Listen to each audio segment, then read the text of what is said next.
हजार कोटी आहेत. आम्ही 10 जूनला हायकोर्टाच्या वकिलाकडून नोटीस दिलेली आहे. त्याचं उत्तर नाही आलं म्हणून दुसऱ्यांदा आम्ही दुसरी नोटीस पाठवली. आता ती तारीख 18 जुलैला संपलेली आहे.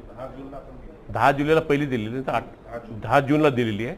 नंतर दुसरी लिगल नोटीस दिलेली आहे. पण त्याचंही काही उत्तर नाही आल्यामुळे आता आम्ही सगळ्या कॉन्ट्रॅक्टर ठरवलेलं आहे की हायकोर्टात गेल्याशिवाय पर्याय नाही आहे. कारण आम्हाला आज कोणी विचारायला तयार नाही. आज साधारण बजेट बैठलं महाराष्ट्राचं मागच्या वर्षाचं 24-25चं 6.5 लाख करोड होतं.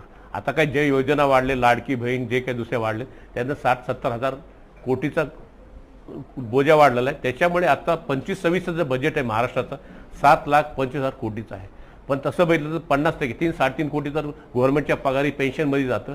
आता आणि दररोजच्या दररोज नवीन नवीन योजना निघायला लागलेत, नवीन नवीन कामं निघायला लागलेत. मागचे पैसे देत नाहीत, पुढच्या कामाचं प्रोविजन नसतं आणि कामं काढत चाललेत. आम्ही गव्हर्नमेंटला निवेदन करतोय की नवीन कामं काढण्याच्या अगोदर पहिले गव्हर्नमेंटची थकबाकी पूर्ण करा.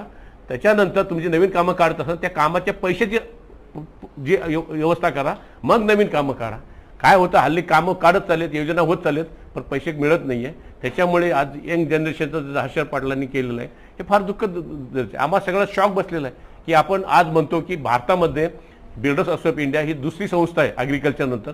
याच्यामध्ये 8 कोटीपेक्षा लेबर काम करतं, एवढं एम्प्लॉयमेंट देतं, एवढं आपण गव्हर्नमेंटला सहकार्य करतो. गल्ली ते दिल्लीमध्ये आज कामं होत आहेत. आज भारत आजच्या डेटला 4थ्या नंबरला आहे. आपण जपान आणि UK पण मागे टाकलेलं आहे. आज आपण बघतो की 3 ट्रिलियन येत्या 2-3 वर्षात होईल आणि त्याच्यामध्ये आपण 3 नंबरला येऊ म्हणतात. आज प्रधानमंत्री आवास योजनेनं 3 कोटी घरं बांधण्याचं प्रयत्न, नवीन योजना आले, कामं वाढत चाललेत.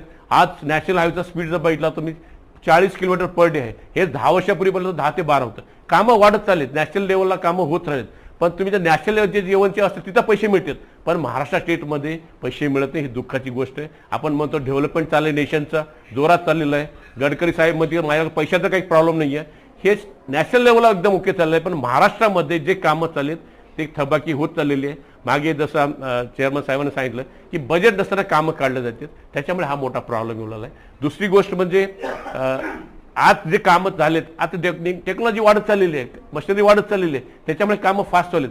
पहिलेचं जे 3 वर्ष 4 वर्षाचे काम होतं आज वर्षामध्ये होतं, 1.5 वर्षात होतं. त्याच्यामुळे जे बजेट आहे ते बजेट फास्टमध्ये कामं होत चालल्यामुळे बजेट कमी पडतो. नॉर्मली बजेट काम करत असताना 2 वर्ष 3 वर्षाचं बजेट केलं जातं, पण आता हल्ली कामं 2 वर्षाची कामं 1 वर्षात होतात. त्याच्यामुळे बजेटचा प्रॉब्लेम होत चाललेला आहे. हा ते सगळ्यांनी ॲग्री केलेलं, हे मुलाखती पण दिलेलं आहे. आता राज्यभरात साधारण किती कॉन्ट्रॅक्टर्स आहेत आणि तुम्ही म्हणता तसं किती नेमकी थकबाकी आज घडीला आहे? हजारो कॉन्ट्रॅक्टर्स. आता नंबर देणं चुकीचं आहे, कारण